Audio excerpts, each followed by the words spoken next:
In the first part of the interface building tutorial, this here was built up, but still I need to fix the depth for those elements.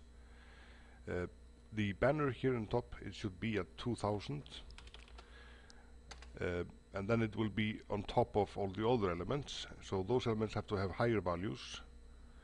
So I will do here 2001, etc.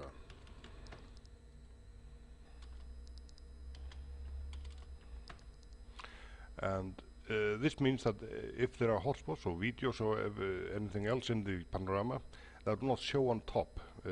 Everything that is in the design part should have high values, like the part down here, the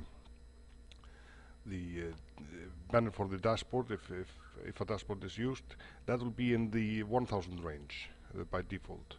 So normally hotspots will be with values from 0 and up to 1000, because those are in the panorama and will not show on top of those here.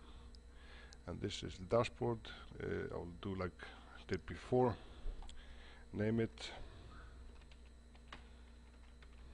dash banner, static, non-scalable, and down-centered, and put those values to 0, 0, and reload.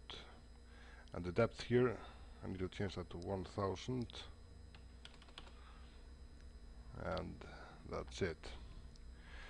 The next part is to make one of the columns here. I will make the rooms column. So I have the background for it,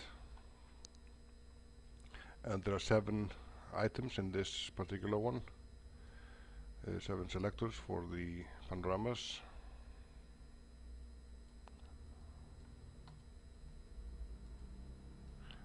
For 5th one, 6 and 7, and I need to give them their depths. They will be in the 1900 range, from 1900 and then up to 1907, and the one for the restaurant will continue in the depth range, and I need to put them, align them to the center and 300 pixels out, etc. Be back when I have renamed them as hotspots and given them the static and scalable values, etc. And here's the last one. I've renamed all the others. Room selector 7, static, non-scalable, aligns to the top center, and the depth of it should be 1907, and then those are brought into order. This one needs to move up as you can see here. The other elements, they are here at this position, the 0 position. As you can see, it's X and Y are 0, so it is up here that the other elements there are, and I need to correct those. The values they need to have are in this column here. The one that will be shown at the bottom of the list, or when this over here, will have 80, and then there's 60, 30, 10, minus 20, minus 50, minus 70, and minus 105. And the background will have to be at 105, minus 105 when this up, and when it goes out, it goes to 100. Let me first put the values for the minus 300, so they move over to this side here, and that's here, minus 300, and I will do it for the others. And here I have 2 left. That's this one here, minus 300, enter, and this one here is the background, minus 300, enter. So everything is in this column here. The selectors, they are up here still, and I need to put the background, select that by clicking it. That should be at minus, let me first make a reload here just to make sure that things are as they should be. They should be at minus 105, those values only apply to those elements that I have made because of the size of the graphics. If you have your own graphics, you have to find out initially by measuring up or seeing the values when you put them into place where they should appear. I have done that before, saving time, and I don't have to do it again here, but I explain it. Now the background is now at minus 105, hidden behind here, and I have to do the same thing for the other elements. I have to give this value to the first one here. It has to go to minus 70, minus 50, etc. And the last one here will have the 80 in value, and now they are lined up as they should be. Next thing I will do is to create a function for them to go down, and that I will do by going first to the, let me see if this is, should be 60 there, 80, yeah. I'll go to the functions, and I will make another function, start the recording, and I'll go and start with the background element and bring that down to 100. So that's in hotspots, and I will go here and put it down to 100. This is where it should appear. This is being recorded, and the minus 70 will be 120.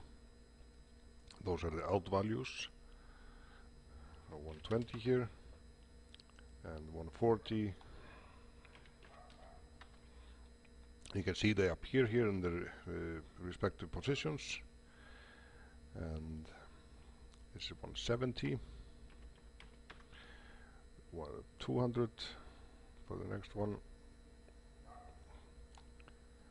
200, 220, 250, and the last one at 270. Now they are appearing as they should, and I need to stop the functions recording, and when I stop it, then this list will slide back, and I call this rooms move function.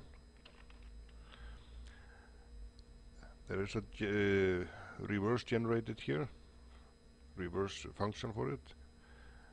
It has to be on click.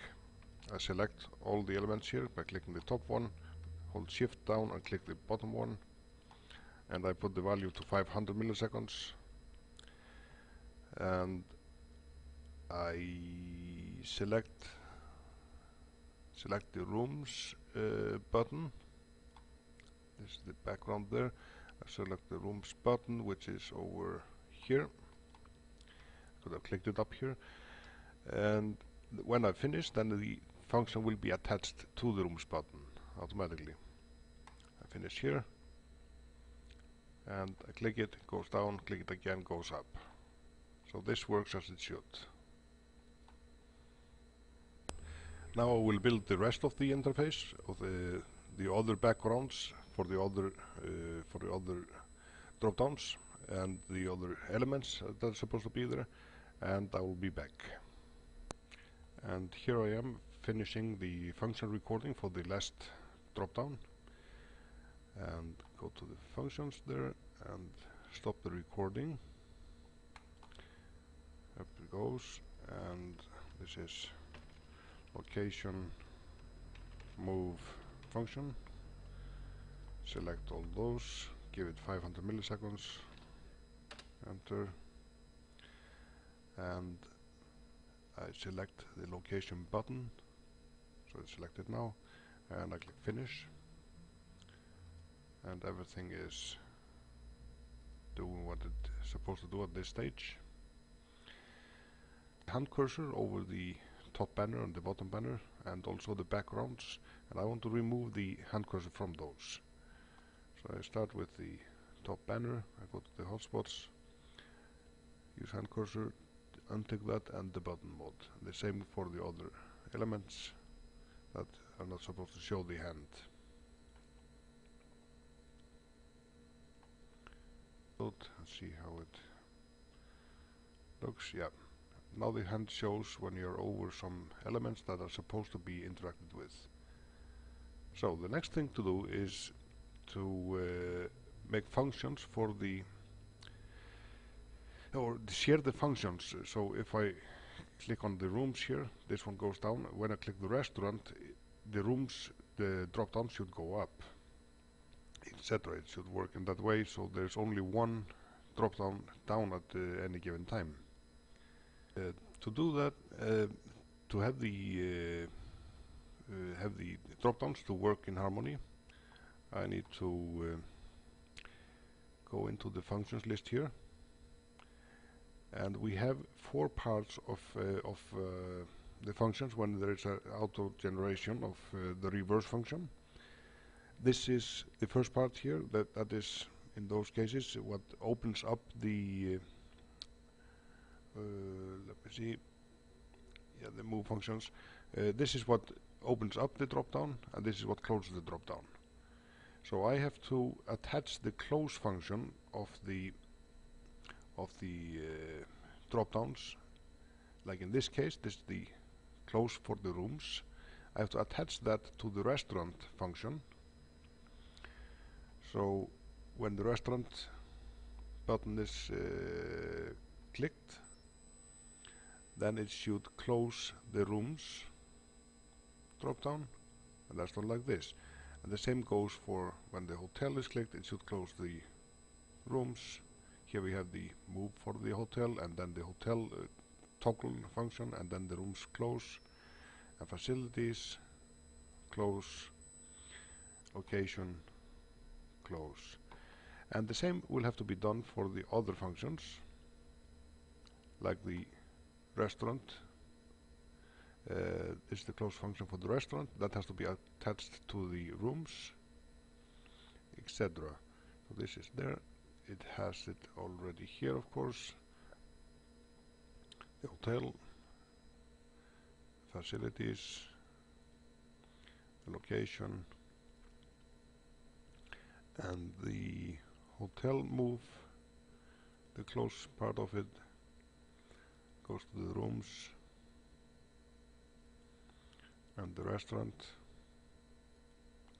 it is on the hotel, the facilities, and the location, and the facilities movement is the rooms, attach it to the restaurant, hotel, and the location. And then we have only left thing is the location, should be attached here, and the restaurant, hotel is this one, and that's done. So now they will automatically close when one is opened. This concludes part 2 of the interface building tutorial, and I will continue in part 3.